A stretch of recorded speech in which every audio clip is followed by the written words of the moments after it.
এই 2 বছরে এই খুনি হাসিনার সন্ত্রাসী বাহিনী যাদের মাঝে সামান্যতম অনুশোচনা নেই, যারা এই জুলাই আগস্ট গণঅভ্যুত্থানে 1400 ছাত্র জনতাকে হত্যা করার পরও তাদের মাঝে সামান্যতম অনুশোচনা নেই, সেই সন্ত্রাসীরা এখন পর্যন্ত এই 2 বছরে আমরা দেখেছি বিভিন্ন রাজধানী ঢাকা সহ বাংলাদেশের বিভিন্ন পথে প্রান্তরে তারা এখনো এই খুনি হাসিনাকে ফিরে আসার আহ্বান জানিয়ে তারা মিছিল করে। আপনারা নিশ্চয় দেখেছেন, আমি গর্বের সহিত বলতে পারি, আমি দীর্ঘদিন ছাত্র দলের সভাপতি হিসেবে দায়িত্ব পালন করেছি। আমি একেবারে এই অন্তিম সময়ে রয়েছি, আমি আমার দায়িত্বের অনেক সময় বেশি পালন করছি, অতি শীঘ্র নতুন সিদ্ধান্ত হবে।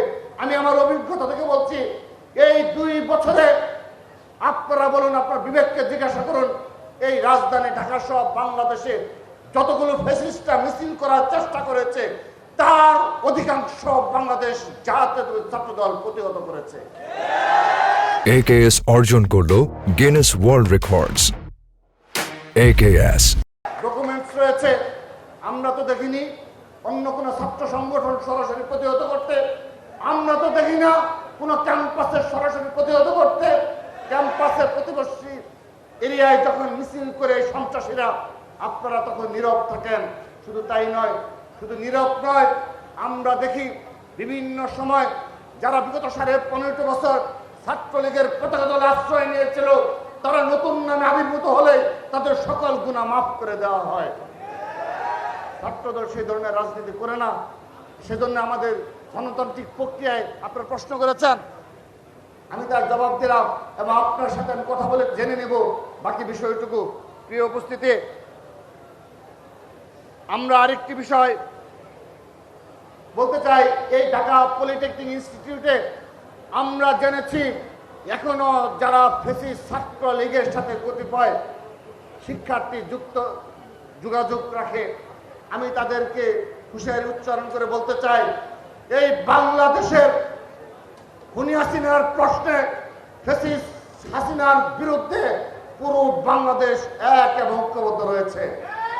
আমরা যদি কোনো প্রমাণ পাই যে কোনো শিক্ষার্থী বাংলাদেশকে কিংবা ক্যাম্পাসকে অস্থিতিশীল করার জন্য সেই যারা পালিয়ে গেছে তাদের সাথে যোগাযোগ রক্ষা করে চলেছেন, তাদের বিষয়ে আমরা জিরো টলারেন্স দেখাবো।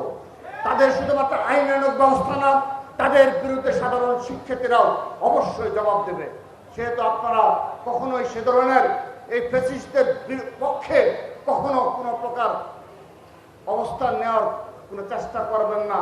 এখানে বেশ কিছু সম্মানিত শিক্ষক রয়েছেন, তাদের ব্যাকগ্রাউন্ড আমরা জানি, কিন্তু একটি বিষয়, আমরা এই শিক্ষা ব্যবস্থা এমন কোনো পরিবর্তন করতে পারবো না সরকার, যে সরকার অধিকাংশ ফ্যাসিস্টদের সাথে জড়িত কিংবা আওয়ামী লীগের সময় নিয়োগপ্রাপ্ত সবাইকে বাদ রেখে কখনো শিক্ষা ব্যবস্থা চালু রাখা সম্ভব না। সে কারণে যারা কোনো অন্যায়ের পক্ষে ছিলেন না, সে সকল সম্মানিত শিক্ষক বৃন্দ দায়িত্ব পালন করছেন, আমরা আপনাদের শ্রদ্ধা করি, আপনাদের সেগুলো মেনে নিয়েছি।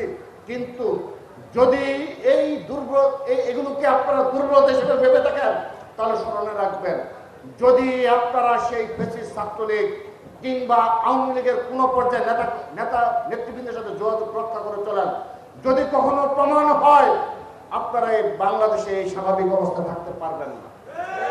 আমরা বলে দিচ্ছি পারবেন না। সেহেতু আমরা আপনাদের প্রতি আহ্বান জানাই, বিনীতভাবে অনুরোধ জানাই, আপনারা সম্মানিত শিক্ষক, সেহেতু কেউ আপনাদের মাঝে কেউ যেন বিপদকামী না হয়, আপনারা দয়া করে আপনারা সেই বিষয়ে দৃষ্টি রাখবেন।